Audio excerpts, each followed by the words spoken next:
Question 1.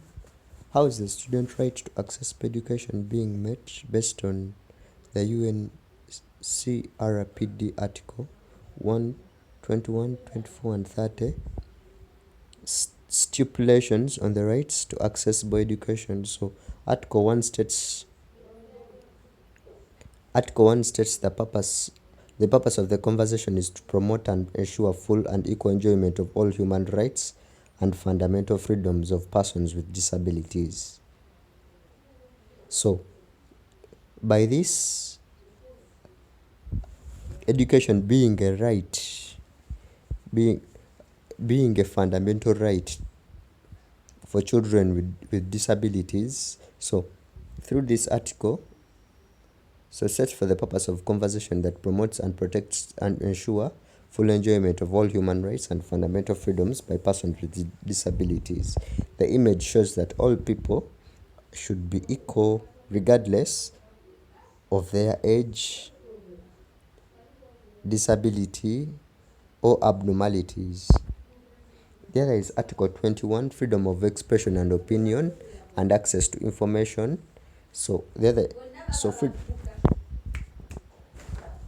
Freedom of expression means freedom of free speech, ability to express oneself in one way or the other.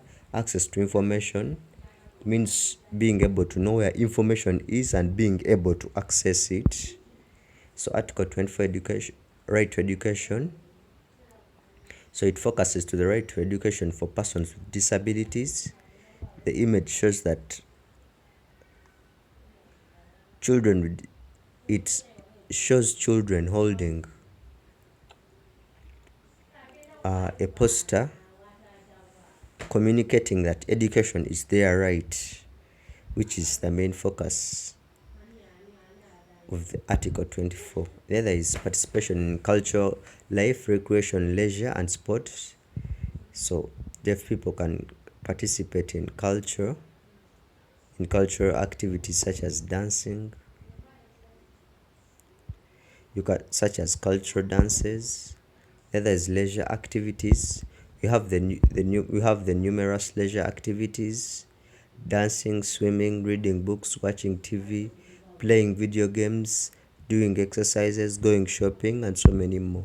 We have sports activities: rugby, climbing, cycling, football, hockey, basketball, tennis, and many other sports.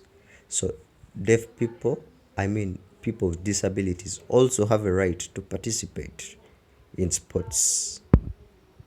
So our question number 2 was, what are the positive and negative factors contributing to the child learning? We were asked to pick 2. We were told to pick only 2. So the positive factors, I choose specialized instruction.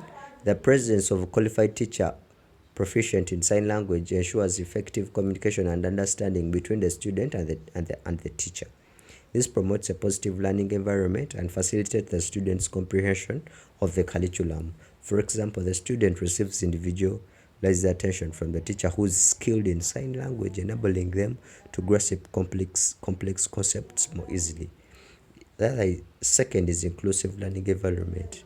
So we chose Mbale School for the Deaf. So the inclusive atmosphere at Mbale School for the deaf fosters a sense of belonging for the students. Being surrounded by peers who share similar experiences creates a supportive community that positively influences their learning. Example: collaborative group activities allow the student to engage with their classmates, enhancing their social skills and promoting cooperative learning. So the negative factors, the 2 negative factors I chose, one is limited resources. Lack of financial resources can restrict the availability of essential learning materials, equipment, and technology. This limitation may hinder the student access to comprehensive educational resources, negatively impacting their learning outcome. Example: the absence of up-to-date textbooks, specialized software limits the student's ability to explore current information or benefit from technological advancements. 2 is communication barriers. Communication barriers arise when teachers or classmates lack proficiency in sign language.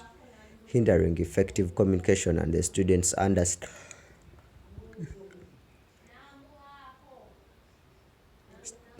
of instructional content. This can negatively impact their engagement and overall learning experience. For example, a teacher who does not have sign language proficiency struggles to effectively convey complex scientific concepts, leading to students' confusion and reduced comprehension. And yeah, so one is limited. One negative factor is limited resources. The other is communication barrier.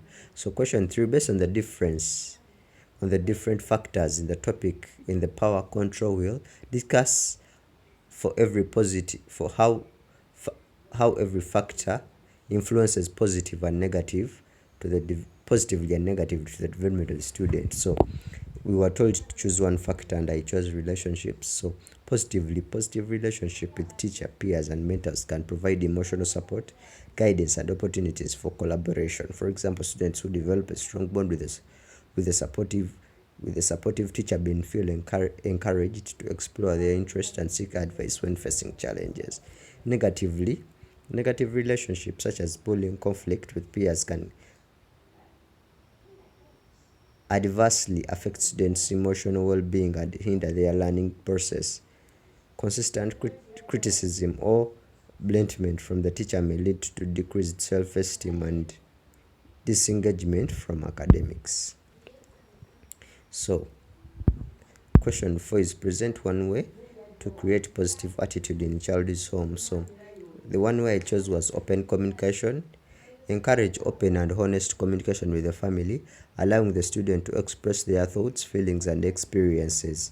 Actively listen, show genuine interest, and validate their emotions. Create a supportive and understanding environment. For example, during class discussion or meal times, allocate specific moments for each family member.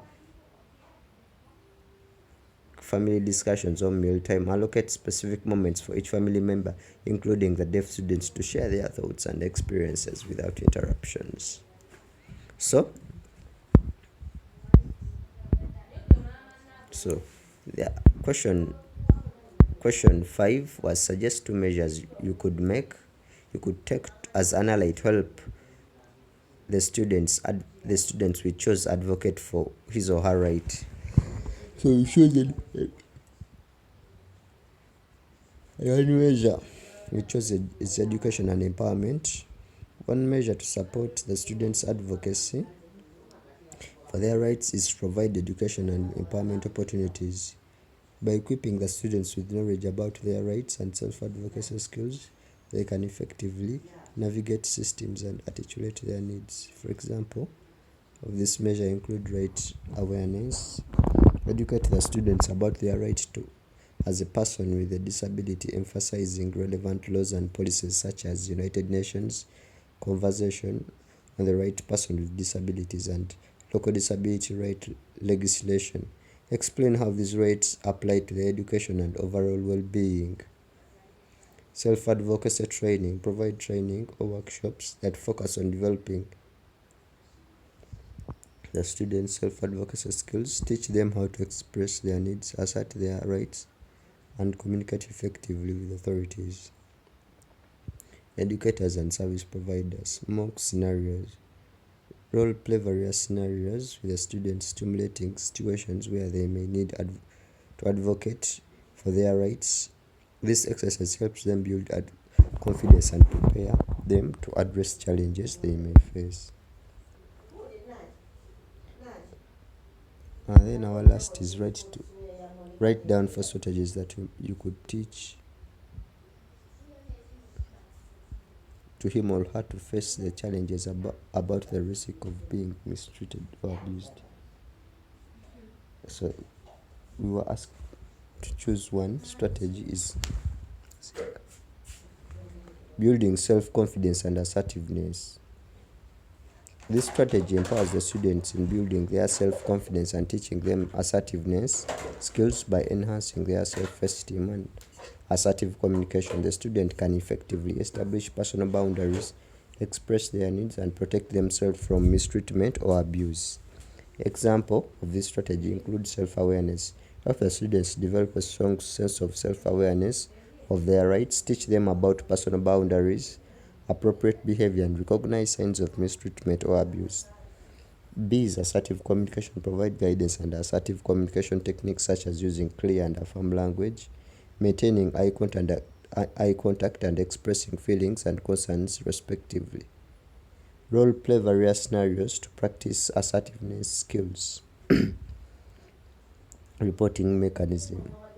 Educate the students about the importance of reporting incidents of mistreatment or abuse to trusted adults such as teachers, counselors, or family members. Teach them how to communicate effectively when reporting, emphasizing their significance or accurate and detailed information. For example, role play a scenario where the student encounters a situation that makes them uncomfortable, such as someone invading their personal space. Guide them to assertively communicate their boundaries by saying, "Please give me some space," or "I feel uncomfortable when you stand too close." So that's the end of the project.